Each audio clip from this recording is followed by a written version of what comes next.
UP के कानपुर से एक ऐसी चौंकाने वाली कहानी सामने आई है जिसने पुलिस के भी होश उड़ा दिए। मामला सिर्फ एक छोटी सी लूट से शुरू हुआ था, लेकिन जांच आगे बढ़ी तो 1600 करोड़ रुपए के संदिग्ध नकद लेन देन का जाल सामने आ गया। 16 फरवरी की रात चकेरी थाना क्षेत्र से डायल 112 पर लूट की सूचना मिली। सूचना देने वाला शख्स वाहिद था।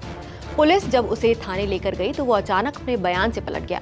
पहले उसने लाखों की लूट की बात कही, फिर बोला कि लूट नहीं बल्कि पैसों की लेन देन का विवाद था और उसने केस दर्ज कराने से भी इनकार कर दिया। पुलिस को यही बदला हुआ रवैया खटक गया।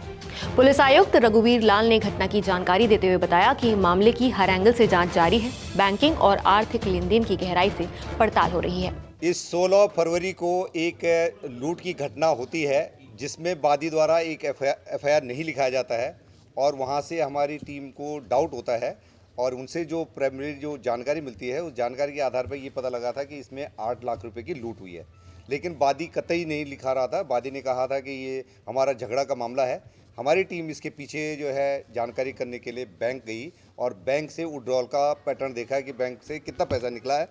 उसकी और जो लुटेरों की जानकारी करते करते हमको ये पता लगा है कि कुछ लोग इनमें से दिल्ली में जामा मस्जिद में उनके लोकेशन पे ले गए, कुछ का कश्मीर और नेपाल में भी इनकी मोबिलिटी का पता लगा। इतने बीच में हमारी टीम ने बैंकों की स्टडी करने के बाद ये देखा कि बैंक से भारी मात्रा में उस दिन 3 करोड़ 20 लाख रुपया कैश विड्रॉल हुआ था। पर ये पता लगा कि बाकी पैसा वो बांट चुके थे कैश में और केवल जो है 25 लाख रुपया ही वो उनके कैरियर ले जा रहे थे और उनके साथ ये घटना हुई थी। ये 4 लड़के जो पकड़े गए हैं, दो इनकाउंटर में पकड़े गए हैं और 2 और पकड़े गए उनके, और 2 जो है रैकी करने वाले 6 टोटल इस ग्रुप के 6 लोगों को पकड़ा जा चुका है। और इनकी जो जानकारी हमको मिली है उसके आधार पर हमने जो है सारे बैंकों की इंफॉर्मेशन कलेक्ट करी है और इसमें जो मेन आदमी है जो जिसका ये पैसा था वो महफूज नाम का है। उसने अब तक उनके 14 खाते शुरुआती दौर में हमें पता लगा था और एक ही बैंक से, आईडीआई बैंक से उन्होंने 2.25 साल में 850 करोड़ रुपए का विड्रॉल कैश विड्रॉल कर रखा था।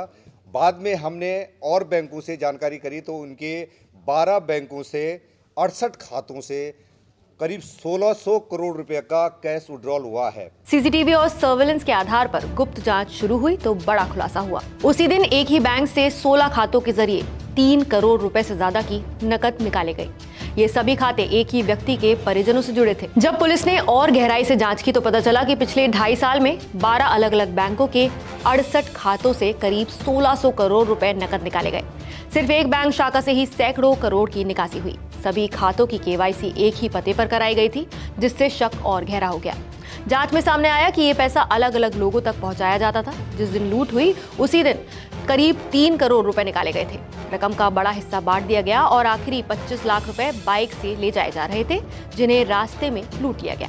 हैरानी की बात ये थी कि लूट के बाद भी उसी खाते से 1 करोड़ रुपए और निकाले गए। क्राइम ब्रांच ने कार्रवाई करते हुए मुठभेड़ के बाद 6 आरोपियों को गिरफ्तार किया। इनके पास से 10,73,000 रुपए नकद और अवैध हथियार भी बरामद हुए। जांच में पता चला कि वारदात के बाद आरोपियों की लोकेशन दिल्ली के जामा मस्जिद इलाके, फिर कश्मीर और फिर नेपाल तक मिली थी। आरोपी इरफान ने कबूल किया कि उसने सिर्फ रेकी की थी और इसके बदले उसे 2 लाख रुपए मिले, जिसके बाद वो कश्मीर घूमने चला गया था। सर रेकी कर रहे थे बस। जी नहीं सर, माल रोड से सर। जी नहीं सर, किसी ने नहीं कहा था सर। सर हम लोग को पता चला था, एक दोस्त था अरुण, उसने कहा था हम पैसे यहाँ से यहाँ ले जाते हैं। उसके बाद से हम लोग को ये बात पता चली। बाकी इसके बाद हम लोग का किसी से कोई लेना देना नहीं। तो पैसे लूट के बाद में बटे आपस? सर हम लोग को सिर्फ जो है 2-2 लाख रुपए दे के बाकी सब ये लोग ले गए थे वापस। सर यासीन लारेब, जीशान और मुजाहिद ने। हमें नहीं पता सर, ये नाम पहली बार सुनना है। कहीं नहीं सर, दिल्ली गए, कश्मीर गए, बस वापस आ गए।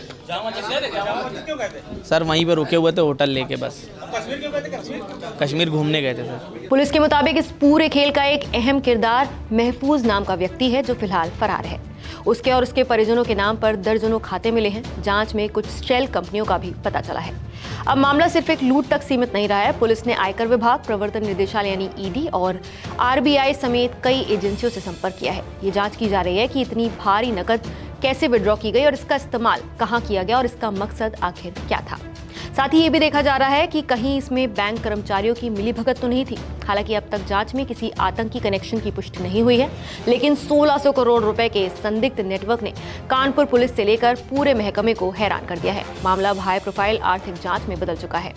यहाँ आपको ये भी जानना चाहिए कि हवाला क्या है और इस पर कानून क्या कहता है, तो चलिए आपको बताते हैं। तो हवाला पैसे भेजने का एक गैर कानूनी तरीका है। इसमें बैंक या आधिकारिक कागजात का इस्तेमाल नहीं किया जाता, फिर भी पैसा देश या फिर विदेश में पहुंचा दिया जाता है। कई बार असली नकदी एक जगह से दूसरी जगह नहीं जाती, बल्कि लोगों के आपसी नेटवर्क के जरिए हिसाब बराबर कर दिया जाता है। इस तरीके का इस्तेमाल अक्सर काला धन को छिपाने, टैक्स चोरी करने, विदेशी मुद्रा नियम तोड़ने और गलत गतिविधियों के लिए फंड जुटाने में किया जाता है। हवाला और अवैध पैसों के मामलों में कई सख्त कानून लागू होते हैं, जैसे कि विदेशी मुद्रा प्रबंधन अधिनियम 1999 यानी फेमा के तहत बिना ऑथोराइज बैंक या फिर माध्यम के विदेशी मुद्रा का लेन देन करना प्रतिबंधित है। इस कानून की धारा 13 के अनुसार नियम तोड़ने पर लेन देन की रकम के 3 गुना तक जुर्माना लगाया जा सकता है और एक अन्य दंड भी दिया जा सकते हैं। वहीं prevention of money laundering act 2002 यानी पीएमएलए के तहत अवैध तरीके से कमाए गए पैसे को कानूनी दिखाना अपराध है। इसमें दोष साबित होने पर 3 से 7 साल तक की जेल और कुछ मामलों में 10 साल तक की जेल भी हो सकती है और संपत्ति जब्त करने का प्रावधान भी है। इस कानून के तहत जांच करने का अधिकार प्रवर्तन निदेशालय को होता है। आयकर अधिनियम 1961 के अनुसार भी अगर किसी के पास बेहिसाब नकदी मिलती है या फिर टैक्स चोरी साबित होती है तो भारी जुर्माना और कानूनी कार्रवाई हो सकती है। और अगर ये साबित हो जाए कि ये जो पैसा मिला है वो देश विरोधी गतिविधियों में इस्तेमाल हुआ है तो अनलॉफुल एक्टिविटीज प्रिवेंशन एक्ट यानी यूएपीए के तहत बहुत सख्त सजा का प्रावधान है। इस कानून में सजा अपराध की प्रकृति पर निर्भर करती है। यदि किसी व्यक्ति पर आतंकी गतिविधि में शामिल होने का आरोप सिद्ध हो जाता है तो उसे कम से कम 5 साल की सजा हो सकती है, जो उम्र कैद तक बढ़ सकती है। अगर आतंकी कृत्य के कारण किसी की मौत हो जाती है तो दोषी को मौत की सजा या फिर उम्र कैद भी दी जा सकती है। आतंकी फंडिंग के मामले में आमतौर पर 5 साल से लेकर उम्र कैद तक की सजा या फिर जुर्माना या फिर दोनों लगाए जा सकते हैं। वहीं किसी आतंकी संगठन की सदस्यता लेने या फिर उसका समर्थन करने पर करीब 10 साल तक की जेल और जुर्माना हो सकता है। इसके अलावा इस कानून में संपत्ति जब्त करने और लंबी अवधि तक हिरासत में रखकर जांच करने जैसे विशेष अधिकार भी एजेंसियों को दिए गए हैं। इसके अलावा लूट, आपराधिक साजिश और अवैध हथियार रखने जैसे मामलों में भारतीय न्याय संहिता और शस्त्र अधिनियम के तहत अलग अलग मुकदमे दर्ज किए जा सकते हैं। तो इस मामले में पुलिस आयुक्त ने स्पष्ट किया है कि बैंक अधिकारियों की संभावित संलिप्तता की भी जांच की जाएगी। आरबीआई से बैंकिंग प्रक्रियाओं की जांच, आयकर विभाग से कर अनुपालन की समीक्षा और ईडी से मनी लॉन्ड्रिंग एंगल की जांच की सिफारिश की गई है। सीबीआई को भी व्यापक आपराधिक साजिश की जांच के लिए पत्र भेजा जा सकता है। आरोपियों को कोर्ट में पेश किया जा रहा है, जबकि मुख्य आरोपी महफूज की तलाश अभी जारी है।